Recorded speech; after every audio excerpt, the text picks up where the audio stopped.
Tuod ka ba nga mayada Dios? Oh, gad may adagad. Para para sa imo ano Dios sa imo duha ka pulong. To in two words ano iya mo? Kuan lain ni na okay.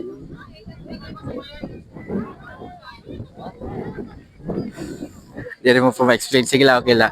Natuod ka ba Kuya Elmer nga mayada langit o ngan impyerno? Langit. Aga ko ang gitan langit may ada. Natuod ka nga may impyerno. Ambot iton may ada. Mayada. So maaram ka man nano nga ang tawo mayada kamatayon. Oh, sait man iton ngadton. So, yan ang seringan Biblia kahuman mamatayan usa nga tawo aniya kakadtuan langit o impyerno. Natod kay to. Asya niya kanan Biblia. Di man laki tay tatuna. Yan di pa kita tuna. Kaya mo to seringahan pulungan Dios ang Biblia kahuman mamatayan usa nga tawo iti destinasyon langit o impyerno. Amo niya kanahan pulungan Dios. Pananglitan la kay total maraman kita nga tanan kita din may kamatayon. Pananglitan la ini. Kung umabutan nimo kamatayon niyan, imo pagkita para imo matipakain ka langit o impyerno. Ambot ini ngayon. Diri ka pamaram kung matipakain ka. So yan pakanan ko lang mo para imo ano pamaagi para ka makakadto langit. Para imo ano timo pagintindi paano ka makakadto langit.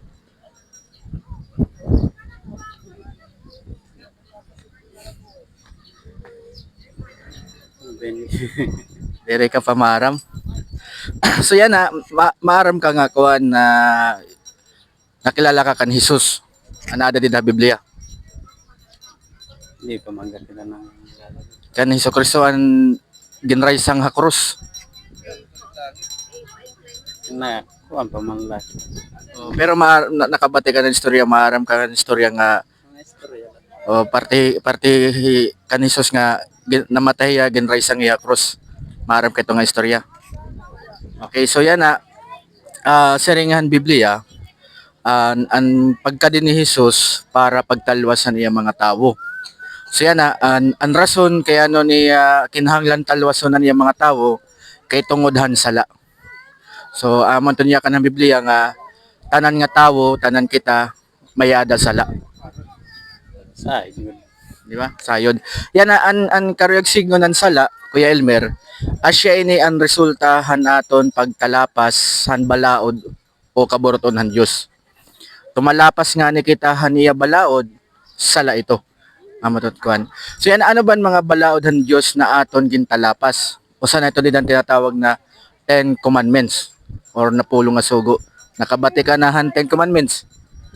Paray paiton. Maray pan nakidangan kada Semana Santa yan nakasimana Santa naman. Ito nga pasalida nga Moses gintagaan duha ka tipan ang duha nga bato. Di ba? Nakatuyang bukid Sinai. May ito ang nakasurat dito 10 commandments. Yan na dito 10 commandments, may na dito nakasurat na sa ring nga ayaw ikaw pangawat. So pananglitan lang mapakanalakay mo Kuya Elmer para imo tikang nimo ka bata sa nimo pagdako wala ka pa ba makapangawat bisan makausa? Paray pa. Wala ka pa makapangawat bisan makausa piso, lapis, mulayan, bayabas. Gabay lang magpakabuhi. Dili ba tikang nimo kaguti ay bisan makausa ka bisis wala ka pa ba maka Amo to di pa na inunumdum. di ka pa nanomdoman papel na nimo classmate na eskwela ka pa. Mula iton kuan hindi pa baga paray pa baut gud. Mo gud ito nakakahimo gud. So correct siguro nakahimo ka na gyapon. Sala. Sala o kung sa ganito. O sana mo ito, di ba? Nangawat kita han bayabas, han mangga, di ba? Kumayab sante mamayab amo ito. Ay mayab sante man mangga. Mangga ano, di ba? So Mga prutas. Mga santo. oo. So amin niya correct siguro kung nasa nga Biblia, bisan ito guti ay nga butang nga atong gingkawat, papel man ito, bayabas, or ano man kahalaga ito nga kadako, sa lalagyap ito. Okay? Yan na ang Kuya Elmer, seringan Biblia, ini nga sala mayada kabayaran. Ang kabayaran ng sala, siringan pulungan Dios, Romans chapter 6 verse 23, kabayaran ng sala kamatayon. So, ang Biblia nagtutudlo aton Kuya Elmer nga ang rason kay ano kita mayada kamatayon kay tungodhan sala. Ameton kabayaran ng sala. Yan na ang Biblia gyap nagpapahibaro aton na mayada ikaduha nga kamatayon. So duha nga kamatayon an gintutudlohan Biblia. So yan na ang ikaduha nga kamatayon amin ni an impyerno. Kamatayon gyapon niya. So yan na amin ni rason kaya na naton kinahanglan ni Jesus Kuya Elmer kay tungod na naton aton kabutang makasasala kita nati pakadto kita ha impyerno. Tanan nga tawo nati pakadto ha impyerno kay tungodhan sala kay tungod nga makasasala ang tawo. Di ba? So yan na amin niya Kuya Elmer. Siring ni Jesus para makarawat may nga katalwasan na aada ka ni Jesus. Nasiring ni Jesus sa Juan Kapitulo 3, versikulo 16, amin niya siring. Kung hino man an matuo iya, may ada kinabuhi, nga waray katapusan. Okay? So yan na, versikulohan Biblia, Juan 3:16, nagkaadan saad na naton Ginoo. Kumbaga pangako. Aniya pangako dito Juan 3:16, kung hino man kunot matuo iya, may ada kinabuhi, nga waray katapusan. Ameton saad iya. Yan anong ba nga kinabuhi nga waray katapusan? Ang kinabuhi nga waray katapusan, ametot pananglitanhan katalwasan.